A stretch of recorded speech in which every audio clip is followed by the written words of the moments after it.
The coronation of Queen Elizabeth. Like British monarchs before her, she promised to maintain the laws of God and the true profession of the gospel. But Britain today is at war with the gospel and with itself. Christians who try to be Christians in the workplace risk being demoted or fired, and the government continues to push an aggressive gay rights agenda, while threatening to criminalize Christian speech and practice.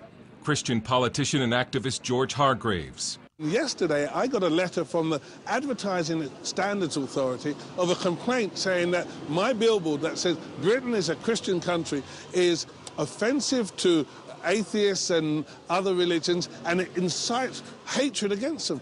What nonsense. Britain is constituted as a Christian country.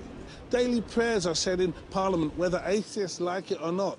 The Queen is the head of the Church of England and therefore has to acknowledge God for her sovereignty over the nation. These things are written into not just our culture and our heritage, but into our Constitution. Great Britain is officially a Christian nation, and in fact at one time was the missionary base for the entire world, even sending missionaries to the new American colonies. But Britain today in practice is increasingly anti-Christian, and the cases of anti-Christian bigotry and discrimination are beginning to pile up.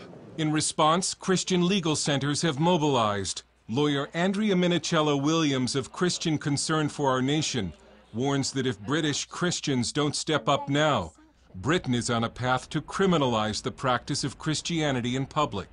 There's been a massive move by the secularist lobby to privatise religion. You can have faith so long as it doesn't affect you in the workplace, so long as you don't bring it into the workplace. Just make it private. It can't be public. It can't affect what you do in the public square. Christian Kwabena Pete was forced to attend homosexual sensitivity training at work, administered by a lesbian. One of the things that she said was when she asked the question, what makes you all think that to be heterosexual is natural? At which point I walked out. He then wrote a letter to the sensitivity trainer explaining the Bible's position on homosexuality and that God loved her and he loved her. He was suspended. They said that by me telling them about the Word of God, it's constituted harassment and intimidation. Kwabena was just recently reinstated. Cases like Kwabena's are repeated over and over in Britain. Doctors, nurses, adoptive parents, deemed unfit because of their Christian beliefs. Christians are told not to speak about God in the workplace, or they're punished for offending homosexuals or Muslims. Now the British government wants to pass a new equality bill that would force churches to hire practicing homosexuals or transsexuals. Christian lawyer Paul Diamond has been very successful in fighting Christian discrimination cases in the courts. In the United Kingdom, the homosexual agenda is militant, and they've been arresting Christians, jailing Christians for hate crimes, shutting off grants, constant litigation with the government, constant aggression. There's no live and let live. Your Christian values are wicked and evil, and that's what they want everybody to believe. That sounds like a BBC program which portrayed a violent Christian beheading a Muslim. Britain's government TV has also put a Muslim in charge of all of its religious programming.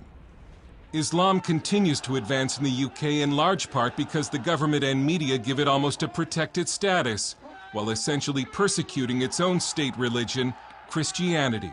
Many believe the architect of Britain's new anti-Christian culture was former Prime Minister Tony Blair, who championed gay rights. And during our interviews with Minichiello-Williams and Diamond, they both offered the same warning to American Christians, that any anti-life or hate crimes legislation under the Obama administration will erode America's Christian base. This is all coming to America if you liberalise the laws, as President Obama has done. You know who Obama reminds every British person of? Tony Blair.